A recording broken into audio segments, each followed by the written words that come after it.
Hare Krishna Mataji. Guru Maharaj is already joined in.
Hare Krishna, dear devotees.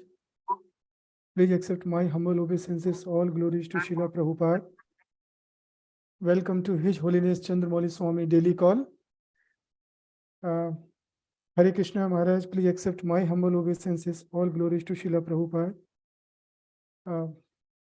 Maharaj, I hope we are continuing from yesterday's series, which is Srimad Bhagavatam, Canto 1, Chapter 11, verse 35. I will share my screen, if that's okay. Jai.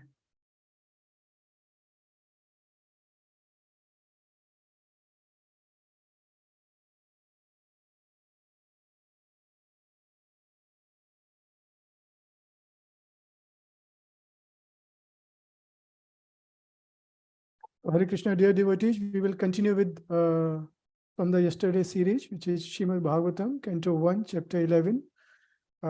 Chapter is Lord Krishna's entrance into Dwarka, and verse 35 onwards. Hare Krishna Maharaj. Om Namo Vasudevaya. Om Namo Bhagavate Vasudevaya.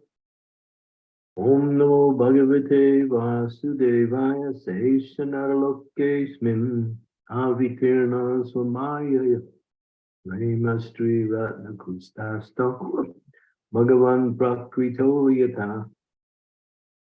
Translation. The Supreme Personality of Godhead, Sri Krishna, out of his causeless mercy, appeared on this planet by his internal potency and enjoyed himself amongst competent women as if he were engaging in mundane affairs. The Lord married and lived like a householder. This is certainly like a mundane affair, but we learned that he married 16,108 wives and lived with them separately in each and every palace. Certainly, it is not mundane. Therefore, the Lord living as a householder among his competent wives is never mundane, and his behavior with them is never to be understood as mundane sex relations. The women who became the wives of the Lord are certainly not ordinary women, because to get the Lord as their husband is the result of many, many billions of births and austerity. When the Lord appears on different locusts, planets, or on this planet of human beings, he displays his transcendental pastime just to attract the conditioned souls to become his eternal servitors, friends, parents, lovers, respectively, in the transcendental world. The Lord eternally reciprocates such exchanges of service. Service is pervertedly represented in the material world and broken untimely, resulting in a sad experience.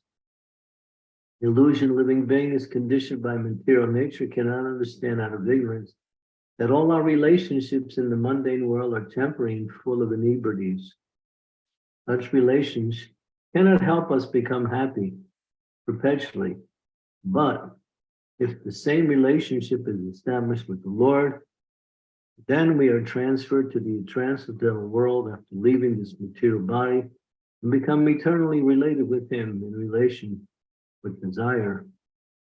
The women among them who lived as their husband are not therefore women of the mundane world, but eternally related to him as transcendental wife, a position which they attain by perfection of devotional service. I lost it now. That is their competency. The Lord is Param Brahma, or the Supreme Personality of Godhead. Conditioned souls seek after perpetual happiness in all places, not only on this earth, but also on other planets throughout the universe, because constantly, as spiritual sparks, as he is, can travel to any part of God's creation. But being conditioned by the modes of material nature, he tries to travel in space by spacecraft and fails to reach his destination. The laws of gravitation is binding upon him like the shackles of a prisoner. By other processes, he can reach anywhere. But even if he reaches the highest planet, he cannot attain the perpetual happiness from which he is searching, life after life. When he comes to his senses, however, he seeks after Brahman happiness, knowing it be certainly unlimited happiness which he is seeking, and is never attainable in the material world. As such, the Supreme Being, Parama, certainly does not seek his happiness anywhere in the material world, nor can his paraphernalia happiness be found in the material world. He is not impersonal. He's exactly like us. He has all the propensities of all living beings in full. He marries exactly like us, but his marriage is neither mundane nor limited by experience of the conditioned state. His wives therefore appear like mundane women. In fact, they are transcendental souls, perfect manifestations of the internal energy. Jana Jana Salakaya Chaksu Manitamena Tasmai Shri Gurudeva Namaha. Sri Chaitanya Manabhistam Tapitam Yena Bhutale Swayam Rupa Kadam Mayam Dadati Swam Padatitam. Mam Vishnu Badaya Krishna Prasnaya Bhakti Vedanta Swami Iti Namine. Namaste Saraswati Deve Yoga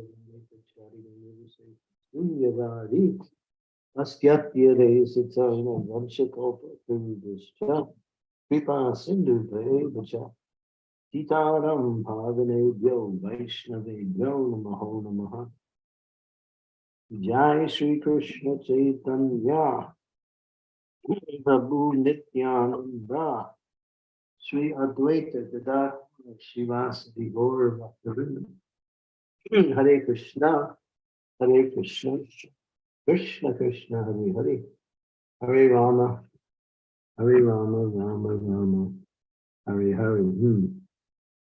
So the nature of the Lord's activities, the Supreme Personality of Godhead, is beyond the range of the mind, the senses, the intelligence, and even the imagination. So therefore, in order to know something about the Lord, we have to hear from the authority who is given, and that authority is the Lord himself. The Lord himself reveals himself through the revealed scriptures. So by understanding revealed scriptures, we can understand the Lord. But to understand revealed scriptures, we have to hear from those who understand revealed scriptures. So the process is there that not God can be known when we hear from authority and take the knowledge that we hear and apply it in a practical way. That means we engage in devotional service accordingly. And by doing that, we can understand a little bit about the nature of the Lord. Otherwise, he remains fully achinta, as he says in the Bhagavad Gita. I know all living entities, but the living entities don't know me. I know past, present, and future, and I know all things to come. But living entities, they don't know me, but I know everything. So no one knows God, but we can get a little understanding of God, enough of that understanding where we can develop an attraction for God based on that understanding. And that attraction is an awakened element that is natural to the living entity's existence. To love God is natural, but to awaken that attraction, which brings about love of God, is the process of devotional service. So the process of devotional service begins with and develops from the process of hearing about the Lord. So whether we hear directly from the Lord himself or through his representative, the process is the same. Because the representatives speak on the basis of the knowledge they receive from the Lord. And based on their own realization of that knowledge, they can inspire that knowledge within the heart of others.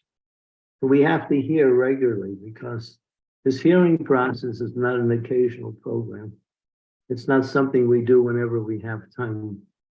We have to hear regularly about devotional service and about the nature and activities, qualities, forms, names, everything about the Lord. In that way, our understanding of the Lord increases. And when that understanding starts to develop more and more, we lose attraction for those things which are contrary to our spiritual growth or our spiritual advancement. And so two things are happening. We're becoming purified through the process of hearing, and at the same time we're losing the attraction, or we're withdrawing the attraction, or we're annihilating the attraction for the mundane material existence, which causes us to forget about God and our relationship with him. We have the example of Sukadeva Goswami speaking to Maharaj Parikshit. Maharaj Parikshit heard continuously for 7 full days the entire Srimad Bhagavatam. And after hearing completely in rapt attention, he was fully free from all material conceptions of life. He had become completely fearless. He was ready to meet his destination. He was cursed to be bitten by a very poisonous bird known as Tataksa. who has a snake bird that has such powerful venom that he could even bite into a tree and the tree would burn into ashes. So that same bird was the curse upon Maharaj's friction. But he accepted the curse as an opportunity to gain his relationship with Krishna in the spiritual world.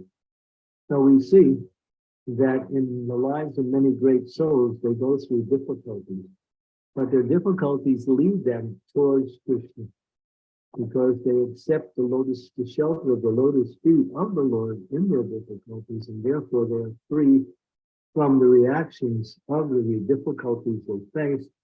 At the same time, they use these apparent, what do we say, apparent turn of events or apparent reverses in life as means to take full shelter of the Lord in devotional service. And only when we do that, then we can understand more and more about the Lord through the process of hearing. So hearing is the most important thing here. How can we understand how a person can have 16,108 wives? And at the same time satisfy all of the wives completely and perfectly, and at the same time build 108 palaces each for one of the wives, and at the same time be present in all 16,108 palaces simultaneously. There's no example anywhere in existence of anyone who has those qualities. But therefore we can understand that the Supreme Lord is he is all powerful, therefore he can do anything. So by accepting his all powerful nature and the activities which relate to his display of his all powerful nature, we get a little bit of understanding of God. We can also understand it through a comparison.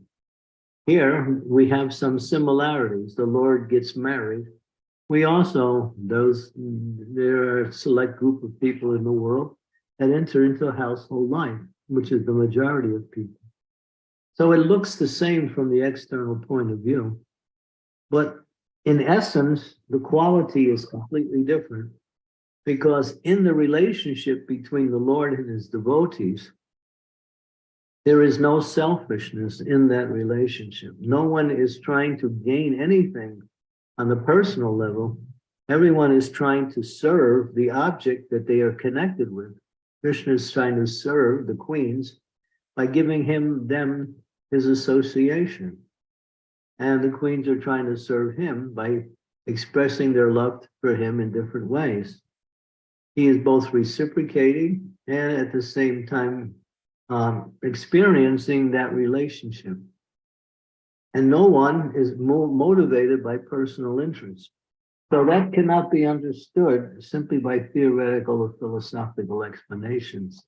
And it can only be understood when we accept that principle as absolute, that the Lord, that is the quality of the Lord. So to learn about the Lord, we have to hear about the Lord more and more from those who know the Lord through their own pure devotional practice. And so here, it says here, he is never, nothing is ever mundane. His behavior is never mundane. His relationships with his wives are never mundane sex relationships. It is all on the transcendental platform. It is the highest form of loving expression. That expression we also can enter into as we purify ourselves through the process of bhakti.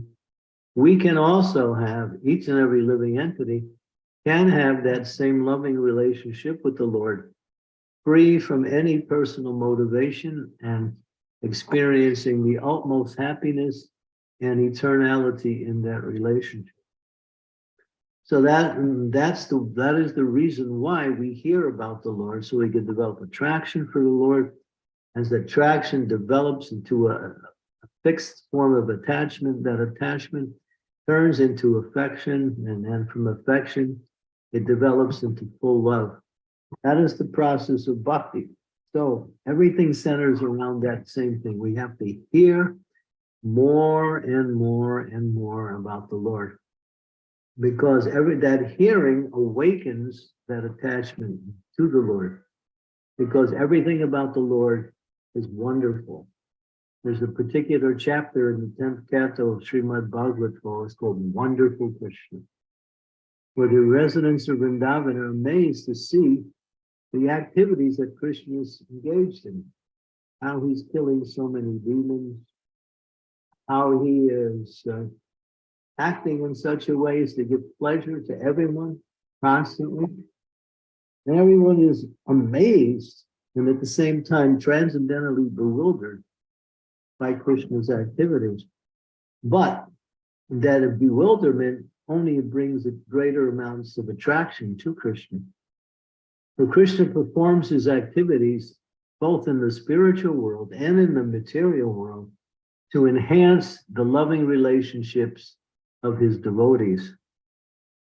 He simply acts for them because he in himself is pure and perfect. He needs nothing outside of himself, but he enjoys loving relationships with his devotees, and he wants to give them that mercy where they can take advantage of that, free themselves from all the suffering that comes by mundane existence in this material world, and qualify. And it says in the Bhagavad Gita 4:9, Janma karma chame divyam ye vivoti. Janma karma shame divam evam ye votu. What is that?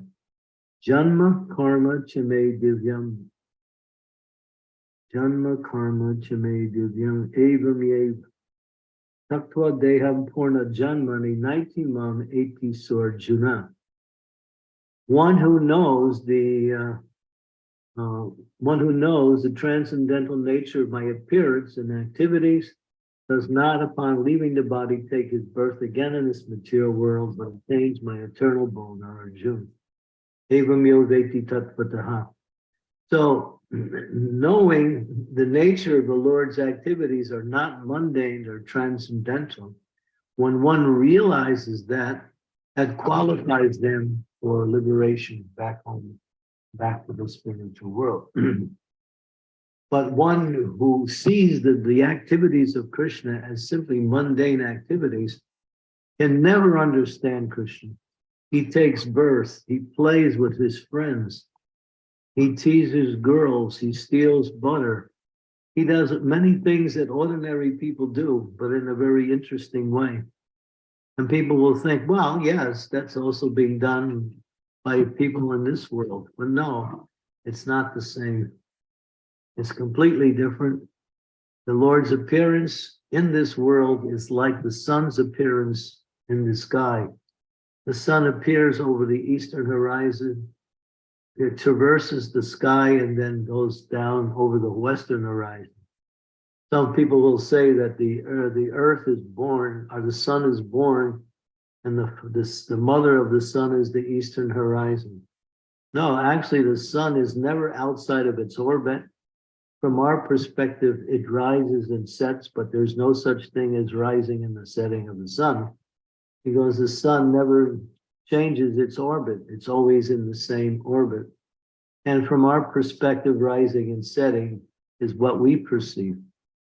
So in the same way, when the Lord appears in this world, people think, or some people with a lack of understanding think that he is like us. And he's performing, he takes birth, he also dies. And they have no understanding of the transcendental nature of the Lord. He appears in this world by his own sweet will. He performs his activities, which are all conducted by his internal energy, which he is in full control of. And then, and when he wants to leave, he leaves by that same internal potency. Everything is done like a magician. It looks like a magician the way he does everything, but actually that is his nature. He does everything he does is inconceivable to the mundane, materialistic understanding. But devotees know it's not ordinary, and it's very, very amazing.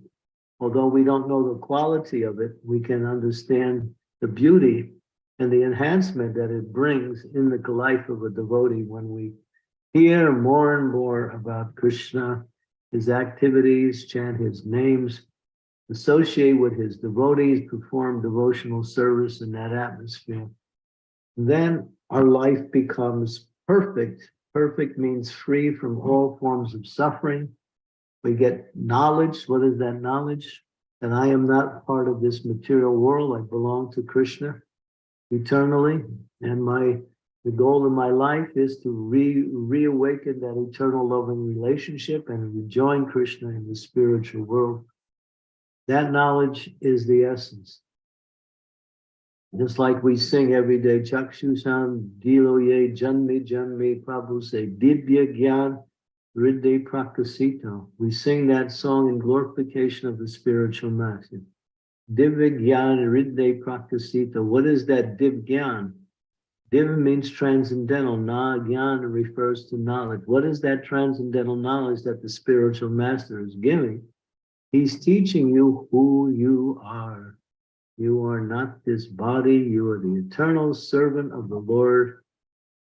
And in that eternal service attitude, you experiencing everything that the soul can experience in their relationship with the Supreme Lord. None of this experience is available in this material world. This material experience is a little bit of relief from suffering, but most of the time we're struggling simply to live. We have to struggle in so many ways just to live in this world. And somehow or other, if we can make it to old age, that is considered to be a great success. And that is this material world. It's always pressing down the living entity and beating him through the three modes of material energy. Durga Devi, she's riding on her lion, and she's carrying a trident. In that trident, there's the three modes of material energy is stabbing the living entity constantly. And the living entity is trying to get relief from that, but they don't know that the only way to get relief from that is to get out of that arena where Durga Devi rules, get into the arena where Radharani rules. Radharani, Durga Devi is an expansion of Radharani, but Radharani is the original transcendental internal energy of the Lord, which brings the conditioned souls back to their pure spiritual essence. So it all goes back to hearing about the Lord as much as we can, trying to understand what we hear, ask questions based on clarification of the knowledge we receive, and learning how to apply that knowledge day-to-day life. But the hearing process is so powerful that simply by hearing continuously, one can become fully self-realized. Hare Krishna.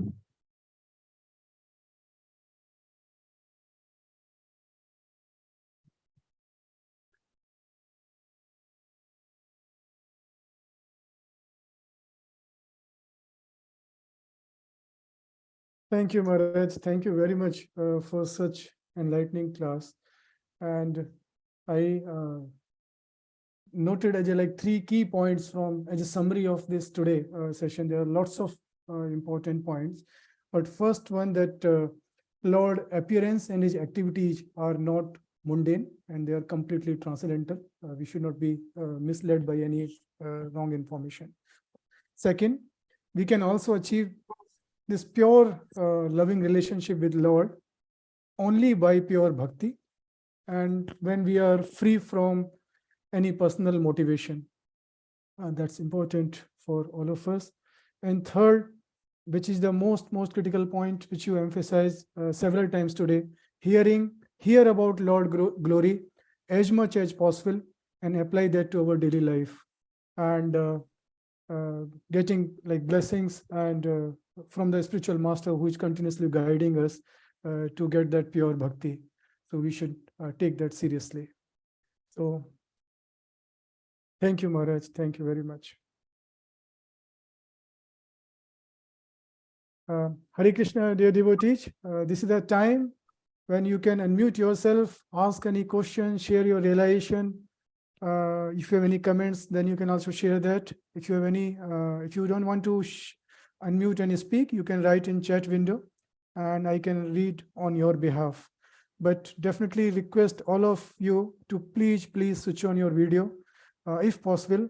That gives a very, very personal environment, not only to us, but also to Maharaj. Thank you.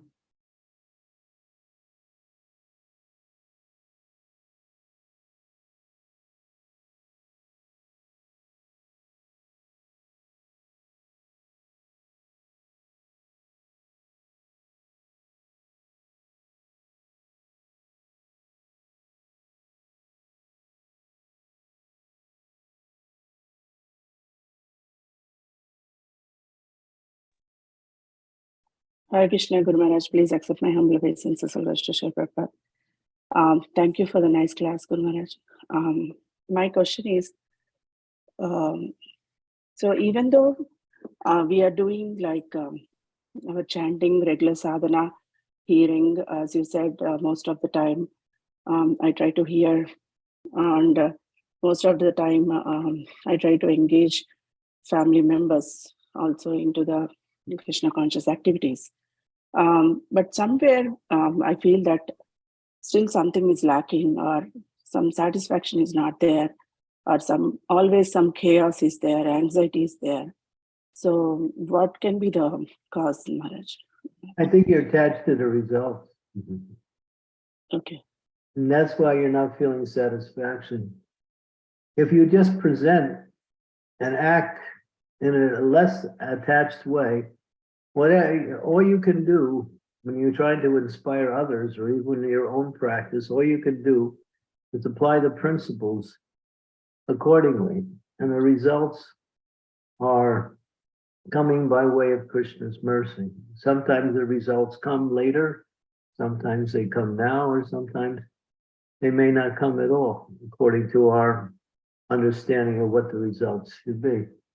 So that causes us to become dissatisfied when we're looking for results. There's the lack of satisfaction.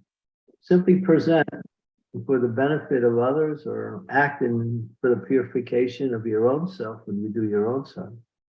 And then automatically things will happen by the grace of the Lord. That tendency of the conditioned soul is to do something and look for a result within the activity. Become attached to the activity and not to the result. Yeah, but how to do that, Guru Maharaj? Like, I'm not able to figure it out. Like how practically we can do that? Like, not expecting any result. That's the main problem with me, I feel. Yeah, I can see that. Well, that's there with everybody to some degree or other. You're not just like unique in that category, because the nature of this world is that we act for a particular result. But in Krishna consciousness, there is results, but it's not within our power to bring it about. That's the point. Mm-hmm. Comes by way of the grace of the Lord. When he's pleased, then everything happens. When he's not pleased, nothing happens. And when he is, when we make a little effort and there's some rightful endeavor, there will be some satisfaction. Just be attached to the activity. That's all. Try to perfect the activity. Leave the results. So sometimes we use a little euphemism or kind of a little mantra. We say, act like it depends on you and know it doesn't. Know at the same time it doesn't. Yes, Guru Maharaj, Yeah. Practice that. When we enjoy the activity, then we don't get so much involved with the result. So enjoying the activity means to do it in the best possible way. Put your time, intelligence, and ability and your concentration on making the activity the best. And there's where you find satisfaction and perfecting the activity, perfecting the consciousness that is meant to develop the activity. All of that is part of our efforts. And don't worry about the results. Results will come or not come. Okay. So we have to be ready for whatever may be the result, but focus on the activity and do it as it depends on you. So yeah, and also when you focus on the activity, you start to find satisfaction in the activity itself. okay. And you start you start losing that desire to get a particular result from the activity because you find the satisfaction in the activity. That's bhakti. Material world means mode of passion. Mode of passion means results. No one will work without results. You tell people, go to work, but don't get any money. They won't go to work. They have to get something out of their activity and everything they do. Either it's mental, physical, or a combination. But in devotional service, we simply try to please the Lord, please the Lord's devotee, present the activity in a way that we're using our intelligence, ability, time, effort, concentration, and making the activity as nice as we can. There's our satisfaction. Okay. Please, yeah. And especially when you're working with other people, there's where we have to be really detached. Yeah. Because they have their own way of thinking and doing things, and our efforts are trying to bring them to a different understanding or a different consciousness. And therefore, the element of patience is also very important when you're working with other people. Mm.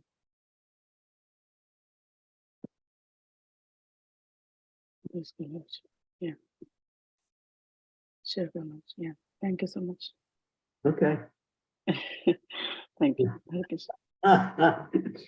To change the way we do things is not something we can just philosophically apply the principles. It takes time. Yeah. Yes, Guru Maharaj. Yeah, I understand that. Yeah. Yeah. So first I have to keep on reminding myself about like not to get attached to the results and concentrate on the activity. Yes, Guru Maharaj. Yeah. I'm giving this class and, we're hoping somebody will benefit out of it. But I can only hope that it happens. Well, it's not up to me. Yes, Guru Maharaj. Yeah. Thank you, Thank Guru you, Maharaj. Mataji. Thank you. Hare Krishna. Yeah. Supriya Mataji, please go ahead.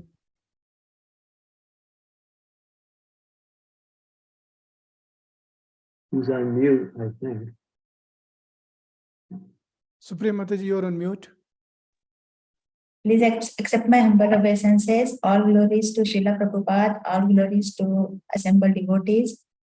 Maharaj, I would like to add to what Srimati Devi Dasi Mataji said. It is my personal experience that when we are concentrating on the result, we are concentrating on what the things are not in our control, essentially. And only our actions are in our control, whether it's a mental, whether it's a bodily, or whether it's a speech. And the more we do, more our karma, which are aligned to our highest nature, I mean, our true nature, then our energy also enhances, increases more and more, and we get the pleasure in the activity itself. We don't bother about the result as a result of getting the pleasure in the activity itself. And then we are not bothered about whether we get something from the outside world, because that's anyway, it's not in our control. But what is in our control is the activity itself, and we find the happiness in doing the activity itself. And as a result, when we are not bothered about the result, we naturally surrender our fruits to the Lord. And so there is no attachment because of this attitude that surrendering foods to the Lord, there is no attachment to the foods. So everything enhances. So keeping this principle in mind every time, what is in my control and what is not in my control. So that helped me a lot. Even at workplace, that helped me. Even when dealing with the other person, when some other person is say very nasty, still his behavior, speech is not in my control. What is in my control is my own actions and my own response to that. Yeah, thank you. Thank you for confirming. Yeah. Okay, I have about 15 minutes left. I have to end right at the hour. So I have another engagement on the hour. So, any more questions? We have 15 more minutes.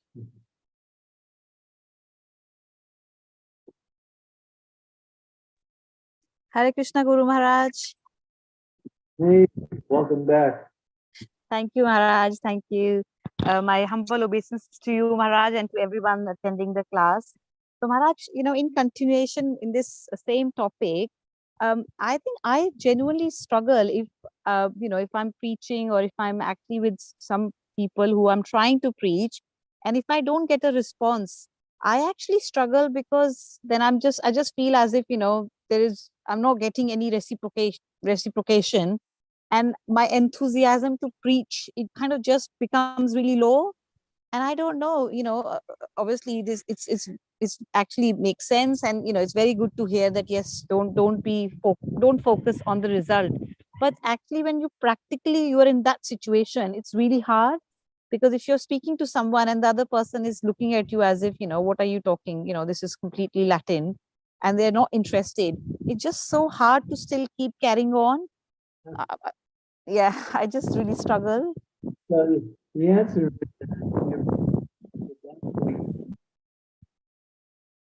so even if nobody's responding and there's no result, by speaking Krishna conscious philosophy. Srila Prabhupada had a program when he first joined, it came to America, 26 Second Ave, that's even before 26. And he called the program and nobody came. Nobody. No, Prabhupada just spoke.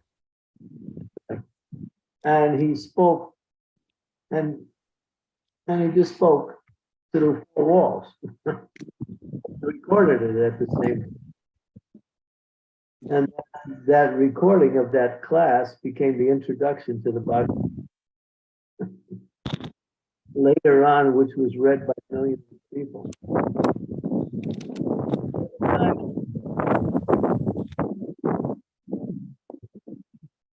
So Bhakti Siddhanta used to say, if nobody comes, the four walls will listen. Just people are not listening to you or whatever, just try to adjust in such a way that maybe we can present the knowledge in a way that becomes easier for them to understand. In fact, if they're listening to you means that they're interested. If they're not listening to you, even if you don't agree, that means there's some interest there. So you may notice how they're not receiving. We do that when we give classes in person, not online. We watch the audience and see how they're reacting or not reacting. And sometimes we adjust, we present it in order to bring about some positive response from the audience. So play around with that also. When you're on a one-to-one basis, you can see what's happening or what's not happening. And when you get to the point where nothing works, don't waste time.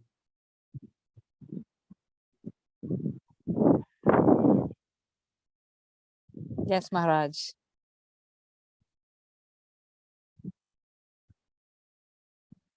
Okay? Does that make sense? Yes, Maharaj, thank you. That definitely makes sense. Thank Okay, you, Maharaj. thank you.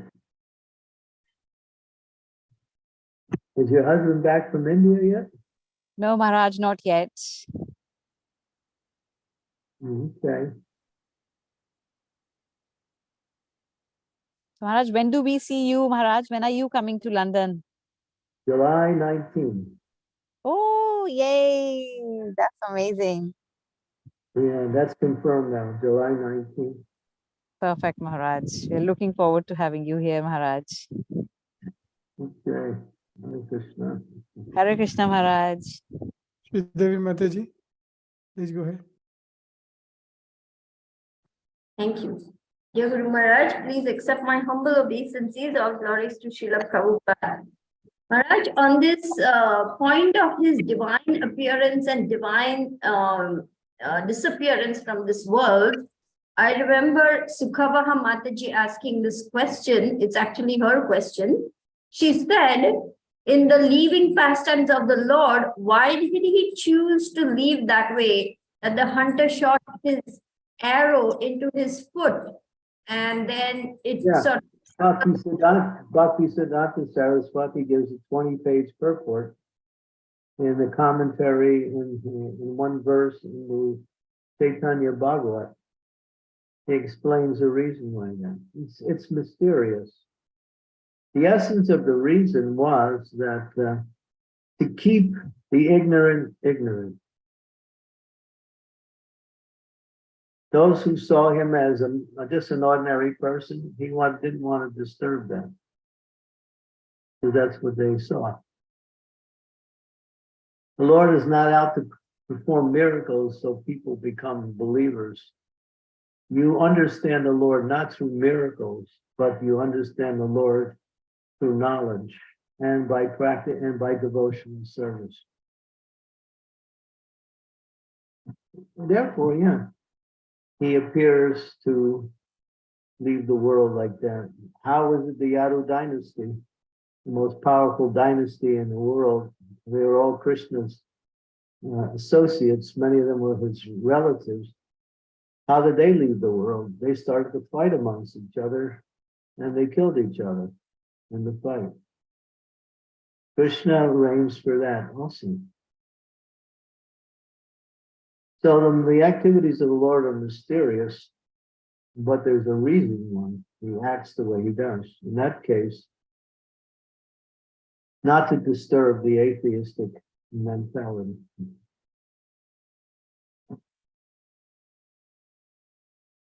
If anyone wants to know him, they have to take up devotional service. Thank you. He doesn't convince people by some kind of miracle. This is not his way of doing things. He may do that rarely, but that's in some rare occasion he does it. That's only for his devotees and not for the non-devotees.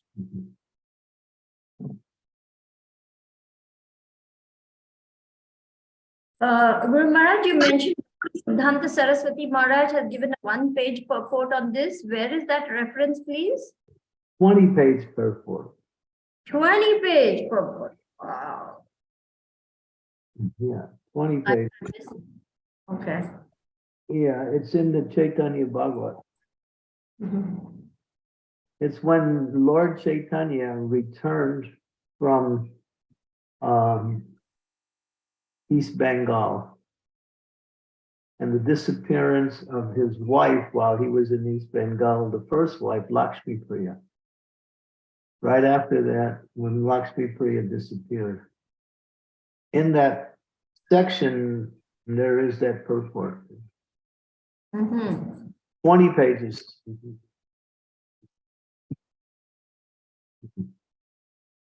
That I think perfectly answers Sukavaha's question. Thank you. Thank you, Guru Maharaj. Okay, can we stop here? There is no any further question, Maharaj, but I have just one question, Maharaj, if it's okay, if Yeah, there is time. So Maharaj, like as you mentioned, that hearing is very, very important. And my personal realization is that hearing, when I hear more and more, it improves the quality of chanting. But when further time is there, I really like to hear more rather than like sometimes just sitting on chanting once like 60 rounds are over. So not sure is that okay, or there is some different process, Maharaj? that's just a personal preference. Yeah. Some people like to chant more, some people like to hear more, some people like to serve more. Some people like to worship more. These are personal desires or personal interests. But it doesn't matter as long as it's directed towards devotion. Mhm. But in order to practice the 9 bhakti process of bhakti, hearing is fundamental to all 9.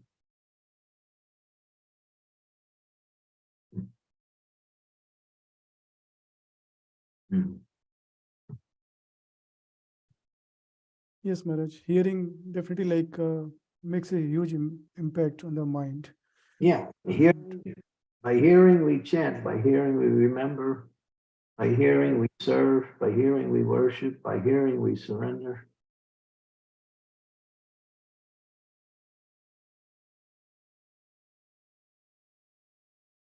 Thank you, Maharaj. Thank you.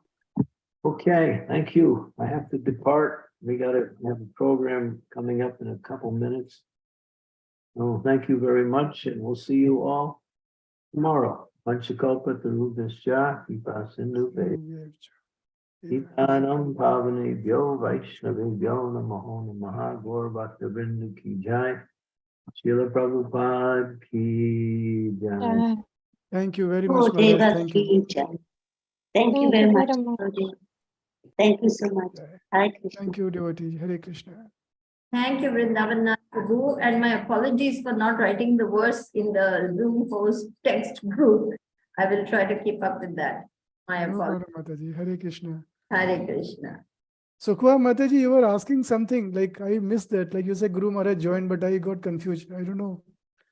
Maybe I missed something. Sorry. Sorry, your voice is breaking. Okay, maybe I will call you separately. Thank you.